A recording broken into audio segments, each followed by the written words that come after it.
기분 좋은 금요일 아침 글로벌 비트 인사드리겠습니다.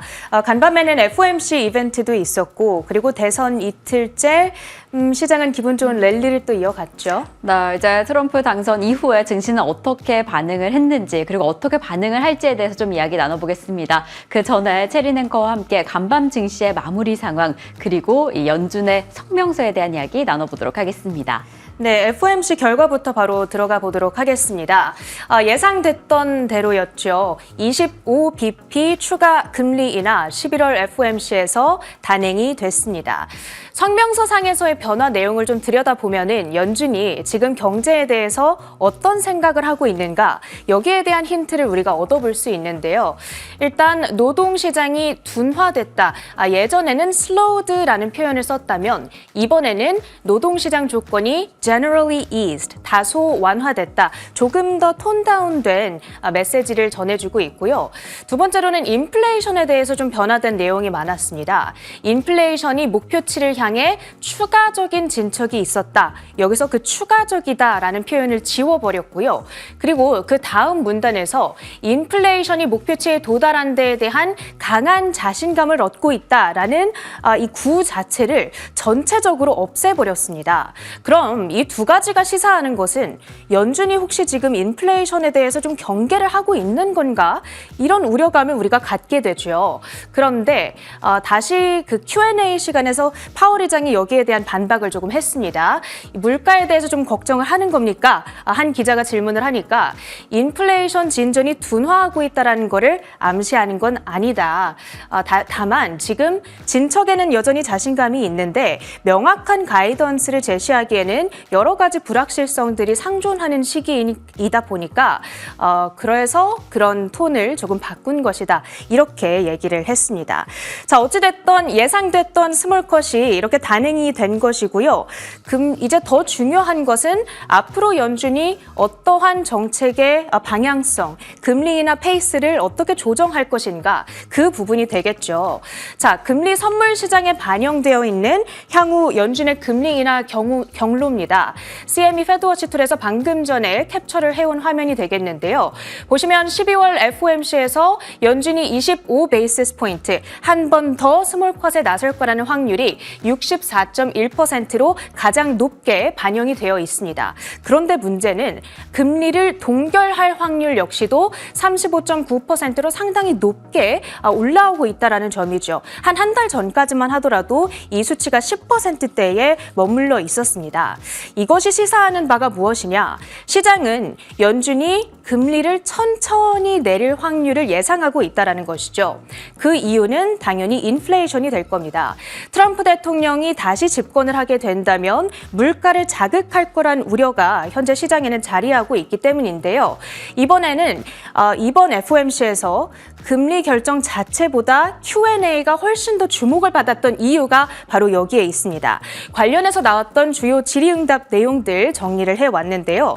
첫 번째로 파월 의장께 한 기자가 질문을 했습니다. 트럼프의 당선이 연준의 정책 경로에 영향을 줍니까? 라고 했더니 지금 시장에서 걱정하는 건 이거죠. 트럼프가 세금을 감면시켜주면 기업들이 쓸 돈이 많아지고 투자를 많이 하고 인건비도 많이 주고 소비 늘어나고 경제 활동이 촉진되면서 인플레이션 압력이 다시 올라가는 시나리오. 단기적으로는 파월 의장은 아니다. 트럼프의 당선이 우리의 정책에 영향을 주지는 않는다라고 얘기를 했습니다. 다만 집권 이후에 장기적으로 그 정책의 효과가 서서히 경제에 드러나기 시작하면 그때 그에 맞게 대응을 하겠다. 이렇게 대답을 했습니다. 두 번째 질문은 월스트리트저널 닉 티밀하우스 기자의 질문이었습니다. 국채금리가 어제 워낙에 스파이크를 띄었잖아요. 이 부분이 신경이 쓰입니까? 연준이 금리를 높게 유지시켜야 된다라는 어떤 프레셔를 줍니까? 라는 질문이었는데요. 인플레이션에 대한 우려보다는 경제 성장에 초점을 맞춰서 국채금리가 급등한 것으로 나는 해석을 하고 있다. 국채금리는 이렇게 하루 동안에도 10bp 이상 급등했다가도 또 바로 다음 날 폭락하는 엄청난 변동성을 보이는 경향이 있기 때문에 장기적으로 어디에 안착하는지를 두고 봐야겠다. 이렇게 얘기를 했습니다. 세 번째로는 트럼프가 그동안 파월 의장에 대해서 비판적인 시각을 지속 제시했습니다. 제시를 해왔잖아요. 만약에 트럼프가 사임하라라고 요구를 한다면 사임을 하실 겁니까? 여기에 대해서도 아주 단호하게 no, 그리고 법적으로 그것이 허용되지도 않는다라고 얘기를 했습니다. 마지막으로 중립금리의 수준은 어느 정도가 될 것인가? 여기에 대한 궁금증이 지금 상당한데요. 노동시장을 지금처럼 강하게 지탱시켜주기 위해서는 금리를 내려줘야 됩니다. 그런데 디스인플레이션, 즉 물가를 계속해서 잡기 위해서는 금리가 높아야 되죠. 이게 딱 따뜻한 아이스 아메리카노 한 잔 달라, 뭐 이런 얘기가 되는 거잖아요. 그러니까 앞으로 데이터가 어떻게 나오는지에 따라서 상황을 보면서 판단을 하겠다라고 또 얘기를 하는 모습이었습니다. 자, 이렇게 오늘 있었던 FOMC는 시장의 반응만 보더라도 우리가 어느 정도 예상을 했던 대로 그리고 큰 충격 없이 마무리됐다라고 한 줄 정리를 해볼 수가 있겠고요. 시장의 반응도 확인해 보시죠. 먼저 3대 지수의 추이입니다. 다우지수는 장중에 낙폭을 좀 보이고 있었는데 한 0% 보합 정도에서 마무리가 될 것 같고요. S&P 500과 나스닥 지수는 1% 안팎의 플러스권에서 거래를 마치고 있는 모습 확인이 됩니다. 장 후반에 FOMC 결과를 주시하면서 쭉 오름폭을 유지 확대해 나가는 모습이 포착되기도 했고요. 시장의 전반적인 분위기 히트맵을 통해서 확인해 보시죠. M7 빅테크 중심의 강세가 두드러지는 오늘이었습니다. 메가캡 종목들이 포함되어 있는 기술주, 커뮤니케이션 그리고 시클리컬 섹터까지가 2% 가까운 상승으로 시장을 주도해가는 양상이었고요. 오늘도 엔비디아가 2% 가까이 뛰어 올랐습니다. 내일이죠. 이제부터 다우지수 편입 시작이 된다라는 점 체크가 필요하고요. 테슬라 역시도 3.1%의 급등 흐름을 이어갔습니다. 이제 $300 선 진입을 목전에 두고 있습니다. 다만 전일 나타났던 트럼프 트레이드가 모두 유지됐던 것은 아닙니다. 금융 규제가 완화될 거라는 기대감 속에서 여러 은행주들이 급등을 했었는데 일부 되돌림 움직임이 포착이 됐었고요. 그리고 소재 섹터 내에서 철강 관련한 종목들도 급락하는 반응이 나타나기도 했습니다. 그 밖에 특징주들 보시죠. 이 반도체 기업인 암홀딩스가 전일 실적을 발표했습니다. 8억 4,400만 달러의 매출액에 30센트의 EPS를 공개했죠. 호실적이었고요. 주가를 보게 된다면 오늘 종가 기준으로는 6% 급등하면서 $151 선까지 경신을 해내는 모습이었고요. 다음으로는 앱러빈 보겠습니다. 이 코로나 시절 게임 열풍을 타고 상장했던 디지털 광고 회사인데요. 이제는 AI를 접목시킨 온라인 광고 회사로 제2의 전성기를 맞이하고 있습니다. 예를 들어서 패션 앱을 오래 쓰는 사람일수록 이 의류 구매로 이어질 확률이 높잖아요. 이렇게 특정 앱을 쓰는 사람들이 관심이 있을 만한 광고를 매칭시켜주는 일을 하는 회사다. 이렇게 생각하시면 되겠습니다. 최근에 AI를 접목시킴으로써 그 마케팅 효과가 기하급수적으로 높아지고 있는 상황이고요. 오늘 주가의 경우에는 77.98% 아니네요. $77 그리고 등락률은 46% 급등한 $246 선 가리키고 있습니다. 자, 지금 미국 주식 전체를 통틀어서 올해 상승률 1위라는 점도 체크가 가능하겠네요. 특징주 마무리하고요. 주요 외신 헤드라인들 챙겨보시죠. 네, 글로벌 헤드라인으로 이어갑니다. 간밤에 연준이 두 차례 연속 금리 인하를 단행을 했습니다. 그리고 방금 성명서를 자세히 살펴봤다시피 인플레이션이나 고용에 대한 균형이 잘 이뤄가고 있다라고 이야기를 했는데요. 지금 시장은 고용을 어떻게 시사하고 있는지 이 금리 인하 전에 공개가 되었던 신규 실업수당 청구 건수 어떠한 내용일지 먼저 살펴보도록 하겠습니다. 미 노동부는 지난주 신규 실업수당 청구 건수가 22만 1,000건으로 한 주 전보다 3,000건 증가했다고 밝혔습니다. 이는 전문가 전망치인 22만 건을 조금 웃도는 수치입니다. 그리고 2주 이상 실업수당을 청구하는 계속 실업수당 청구 건수는 전주 대비 3만 9천 건 늘었습니다. 신규 실업수당 청구 건수는 허리케인의 헐린과 밀턴의 피해로 10월 초 중순 크게 늘었다가 다시 둔화되는 흐름을 보이고 있습니다. 네, 아무래도 이 경기 전망에 대한 우려가 가득한 가운데 고용 시장의 동향이 아주 중요해 보입니다. 우선 지난주 신규 실업수당 청구 건수는 직전주 대비 3,000건가량 늘어났고요. 이 시장의 예상치보다 1,000건가량 상회한 수준입니다. 이 계속 실업수당 청구 건수 역시나 전주 대비 상승을 했고 예상치보다 조금 상회한 수준인데요. 지금 시장의 예상치를 상회해서 조금 우려를 했는데 그 이후에 이어진 설명에 따르면 지금 허리케인의 여파도 있었고 보잉의 파업 그리고 대선까지 있었는데 이 정도 변화는 크지 않은 것이다라고 설명을 하기도 했습니다. 그래서 이렇게 예상치보다 소폭 상회했다는 점, 이 점은 충분히 고용시장이 잘 진정되고 있다고 설명하기도 했습니다. 그래서 전반적인 흐름은 여전히 탄탄하다라는 점을 다시 한번 시사했는데요. 지금 이 시점에서 고용시장 내에서 조금 더 주목하셔야 될 부분은 3분기에 노동비용이 증가했다는 점입니다. 지금 그래프를 통해서 또 바로 살펴보도록 하겠습니다. 지금 임금에 대한 압박이 둔화되지 않은 상황인데요. 이에 따라서 고용비용이 계속해서 증가하고 있습니다. 이렇게 고용비용이 만약 계속해서 증가한다면 향후 성장에는 발목을 잡을 수 있다라는 전망이 나오기는 합니다. 아무래도 인플레이션이나 금리 전망 자체에 부담을 줄 가능성이 있는데요. 지금 이러한 상황 속에서 이 고용시장이 어떻게 풀어나가게 될까? 우선 성명서에 따르면 노동시장의 균형이 전반적으로 잘 풀어가고 있다라고 해석을 했고, 그리고 인플레이션의 균형까지 시사한 부분입니다. 그래서 이러한 시점 안에서 비용에 대한 우려감은 있지만 긴축 속도는 계속해서 유지할 것이다라고 밝힌 만큼 지금 우선적으로 단기적인 전망에 대해서는 우려감을 내려두셔도 된다라고 해석이 되고 있습니다. 그리고 또 일각에서는 만약에 인공지능이 계속해서 개발이 된다라고 한다면 비용 측면을 먼저 해결할 것이다라는 이야기도 나오는 만큼 장기적으로도 전망이 그리 어둡진 않아 보입니다. 저희는 계속 이어서 두 번째 헤드라인 넘어가 보겠습니다.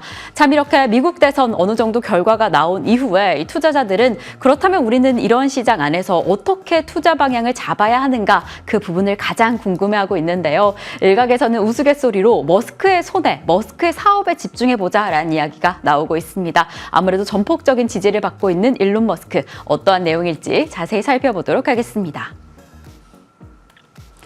트럼프의 수혜주인 테슬라가 전일 14.75% 상승한 데 이어 간밤에도 3% 넘는 상승폭을 보였습니다. 테슬라의 CEO인 일론 머스크는 이번 대선에서 트럼프 당선의 1등 공신으로 꼽힙니다.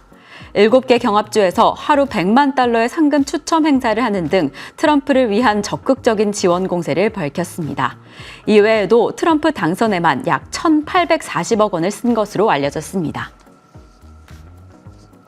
네, 아무래도 일론 머스크가 정말 엄청난 비용을 투자하고 지원한 만큼 지금 킹메이커다라고 불리우면서 지금 극찬을 계속해서 받고 있는데요. 이 트럼프 전 대통령은 머스크를 최고의 천재다라고 계속해서 극찬하기도 했습니다. 그렇기 때문에 이러한 시점에서 일론 머스크의 사업이 수혜를 받을 것이다라는 전망으로 자연스럽게 흘러 들어가고 있는데요. 그래서 그의 손에 어떤 사업이 걸려 있는지 먼저 좀 살펴보겠습니다. 가장 먼저 떠오른 게 우주, 항공, 방산 분야가 있고요. 그리고 단연 테슬라, 그리고 AI 관련 분야까지 기대가 됩니다. 우선 스페이스 X를 좀 살펴보면 이전 정부에서는 로켓 발사를 규제하겠다라는 그 규제 때문에 발목이 잡혀 있는 상황이었는데 우선적으로 해당 규제가 완화될 가능성이 높다라고 보고 있습니다. 그리고 트럼프가 이 스타링크의 위성망을 사용해서 시골을 연결하겠다, 농촌을 연결하겠다라는 의지를 밝힌 만큼 추가적으로 직접적인 재정 지원이 이어질 것이다라는 긍정적인 전망이 바로 이어지고 있습니다. 그리고 X와 관련해서 이 데이터 프라이버시 규제를 완화를 하면서 이 X의 날개를 달 것이다라는 이야기가 나오고 있고요. 전반적으로 규제 완화가 바로 연결이 됩니다. 뉴럴링크 같은 경우에는 FDA가 너무 많은 절차가 있고 규제가 너무 강력해서 발목을 좀 잡는 부분이 있었는데 해당 분야에서도 규제 절차를 완화할 이야기를 하겠다라고 전하고 있습니다. 그리고 단연 가장 큰 수혜주로 꼽히고 있는 게 테슬라인데요. 지금 전기차에 대한 규제는 할 것으로 보여지는데 어떻게 테슬라가 계속 힘을 받을까 궁금해하고 계신다면 우선적으로 완전 자율주행 차량 분야에서 지원을 계속해서 전폭적으로 늘리겠다라고 이야기한 바가 있습니다. 그렇기 때문에 이러한 측면 안에서 2027년 출시 예정인 로보택시가 1년가량 더 빨라질 수 있다라는 이야기가 나오고 있고요. 그리고 아무래도 이 중국산 전기차를 규제하면서 이 미국산 전기차, 특히나 테슬라가 더 힘을 얻지 않을까라는 이야기가 나오고 있습니다. 이렇게 테슬라를 두고 그렇다면 전기차는 어떻게 될까? 자동차 산업은 어떻게 될까? 이 부분도 참 많이 궁금해하고 계실 텐데요. 추가적으로 자동차 산업을 좀 전반적으로 한번 살펴보겠습니다. 아무래도 지금 자동차 산업은 부정적인 영향과 긍정적인 영향이 혼재할 수밖에 없다라는 이야기가 나오고 있습니다. 수입 자동차에 대한 관세가 부과되면서 이 미국 자동차 자체에 대한 경쟁력은 높아질 것으로 보여지는데요. 지금 트럼프가 취임 첫날부터 환경보호청 그리고 교통부와 함께 전기차 관련된 규제를 강화시킬 것이다라는 이야기를 전한 바가 있습니다. 전기차 세액 공제 그리고 기타 인센티브를 축소할 것이다라고 밝힌 만큼 전기차에 대해서는 조금 보수적인 측면으로 지켜보셔야 할 것 같은데요. 이 전반적으로 살펴보면 수익성이 높은 SUV나 아니면 트럭 관련된 부분은 더 많이 생산될 것으로 보여지니까요. 이러한 측면 전기차와 함께 살펴보시면 좋을 것 같습니다. 저희는 계속 이어서 세 번째 헤드라인 넘어가 보겠습니다. 이렇게 미국 대선의 불확실성이 어느 정도 해소가 되자 일본에서는 US 스틸에 대한 인수 계획을 다시 한번 강력하게 밝혔습니다. 트럼프가 반대했음에도 불구하고 올해 말까지 인수를 마무리하겠다라는 의견인데요. 어떠한 내용일지 자세한 부분 체크해 보도록 하겠습니다. 일본제철에서 US 스틸 인수 업무를 담당하는 모리타 아키로 일본제철의 부회장은 이날 기자회견에서 올해 12월 말까지 US 스틸 인수를 완료하겠다고 전했습니다. 미국 대선이 종료돼 냉정하게 논의할 환경이 되었다고 덧붙였습니다. 바이든 대통령은 물론 트럼프 당선인도 인수에 모두 반대해왔는데 일본제철은 US 스틸을 149억 달러에 인수하는 방안을 강력하게 추진하고 있습니다.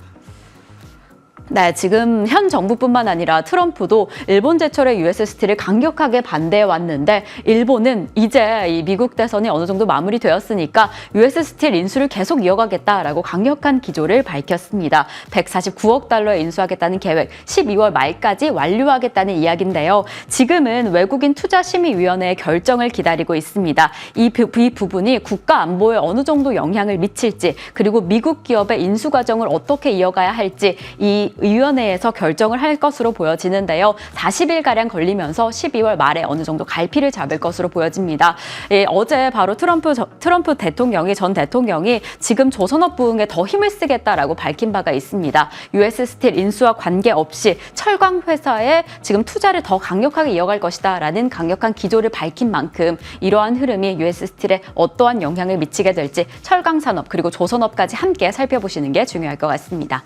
저희는 계속 이어서 상품 시장 확인을 해보겠습니다. 간밤에 WTI 0.52% 상승을 했고요. 비트코인은 강세를 계속해서 이어갑니다. 금리 인하 기조가 확인이 되자 강세가 조금 더 힘을 붙은 상황이고요. 금은 이 안전자산 선호 심리가 더 강화될 것이다 라면서 1%대 강세를 보였습니다. 그리고 또한 간밤에 좀 구리값에 주목해 보셔야 할 것 같은데요. 전일 5%가량 하락한 이후에 이 간밤에는 해당 하락폭을 조금 회복한 듯해 보입니다. 하지만 트럼프 전 대통령이 당선이 된 이후에 신임하게 되면 지금 미중 갈등에 대한 우려감으로 구리값이 급락할 수 있다라는 이야기가 나오고 있습니다. 중국 제조업의 경기 측면에서 이 원자재 값을 조금 더 주목해 보시면 좋을 것 같고요. 달러와 10년물 국제금리까지 모두 하락한 간밤이었습니다. 이상으로 글로벌 비트 전해드렸습니다.